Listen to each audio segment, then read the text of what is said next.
Good morning students. मैं Ganesh Kumar Chaudhary, assistant professor chemistry, BSc first year की last class में s block element के कुछ महत्वपूर्ण हाइड्राइड, उनके सिंथेसिस और एप्लीकेशन पर डिस्कस किया था। आज की क्लास में मैं नेक्स्ट टॉपिक चूना यानी लाइम और चूने को बनाने की उसकी औद्योगिक विधि और साथ में चूने की क्या प्रॉपर्टीज हैं और उनके क्या उपयोग हैं उसके ऊपर आज मैं डिस्कस करूंगा। सबसे पहले चूना होता क्या है, तो चूना सामान्यतः प्राकृतिक खनिज चूने के पत्थर से प्राप्त किया जाता है। ये कैल्शियम ऑक्साइड अथवा कैल्शियम ऑक्साइड में कुछ मात्रा में मैग्नीशियम ऑक्साइड से बना होता है, यानी इसमें कैल्शियम ऑक्साइड या फिर कैल्शियम ऑक्साइड के अंदर मैग्नीशियम ऑक्साइड की अशुद्धि पाई जाती है। चूना बनाने की औद्योगिक विधि, ये चूने के पत्थर यानी कैल्शियम कार्बोनेट के निस्तापन यानी कैल्सिनेशन से प्राप्त किया जाता है। चूने का पत्थर प्रकृति में चट्टानों के रूप में पाया जाता है, जिसमें अल्प मात्रा में सिलिका, एल्यूमिना, आयरन ऑक्साइड तथा मैग्नीशियम ऑक्साइड अशुद्धि के रूप में पाए जाते हैं। यानी चूने के पत्थर के अंदर सिलिका है या फिर एल्यूमिना या आयरन ऑक्साइड या मैग्नीशियम ऑक्साइड की अशुद्धि पाई जाती है। चूने के पत्थर से चूने के निर्माण में चूने के पत्थर का निस्तापन किया जाता है। निस्तापन में चूने के पत्थर को वायु की नियंत्रित मात्रा में गर्म किया जाता है।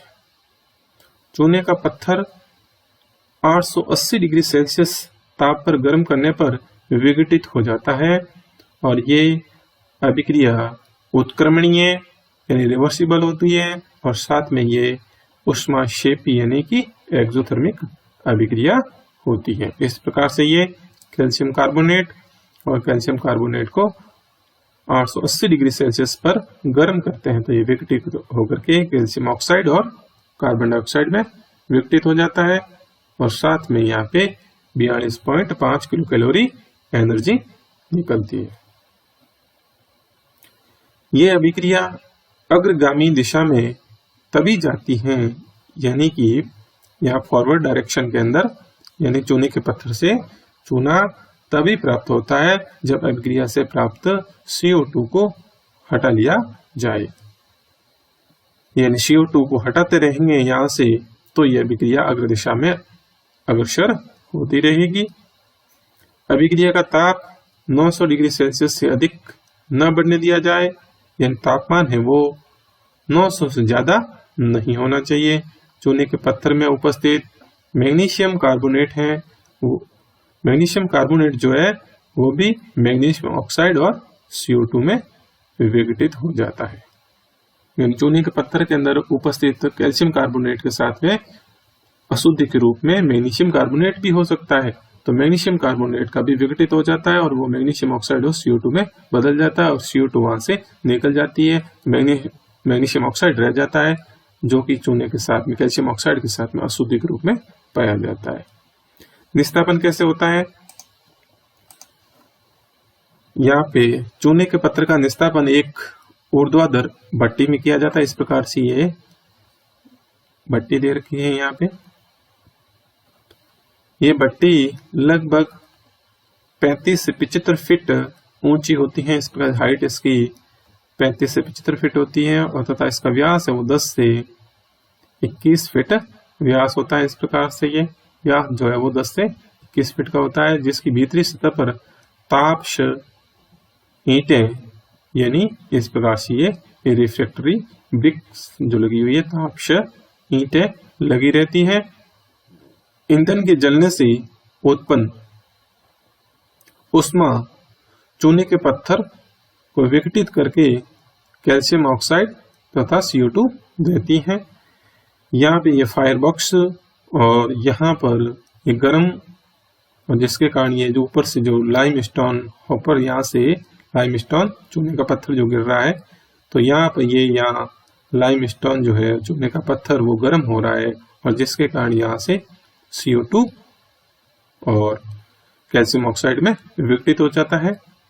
भट्टी के निचले भाग में वायु प्रवाहित की जाती है। नीचे के भाग में ये एयर जो दे रखी है यहाँ से यानी वायु यहाँ से प्रवाहित की जाएगी, जो गर्म चूने के संपर्क में आकर गर्म हो जाती है।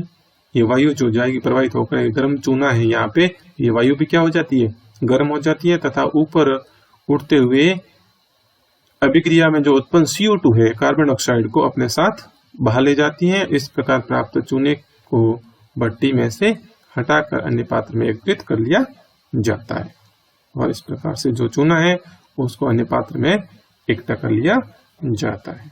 तो ये तो यहाँ पे निस्तापन के द्वारा चूने को कैसे प्राप्त किया जाता है।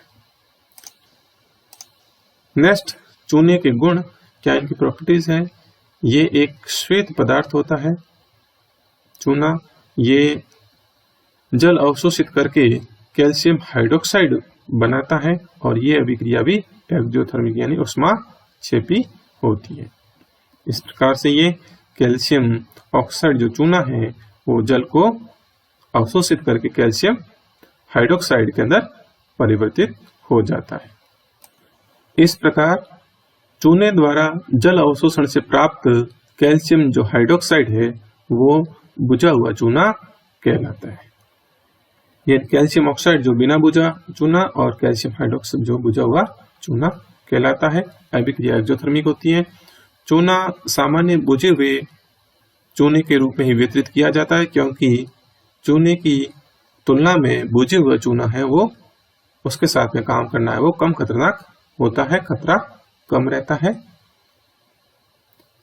यानी ये अभिक्रिया जो होती है वो एक्सोथर्मिक काफी होती है, आग तक लग जाती है यहाँ पे, तो इसलिए बुझे हुए चूने के रूप में वितरित किया जाता है और जिसके कारण खतरा कम रहता है। शुद्ध चूने में लचीलापन कम होने से इसका उपयोग कम होता है। इसे अकृष्ण चूना यानी शॉर्ट लाइम कहते हैं।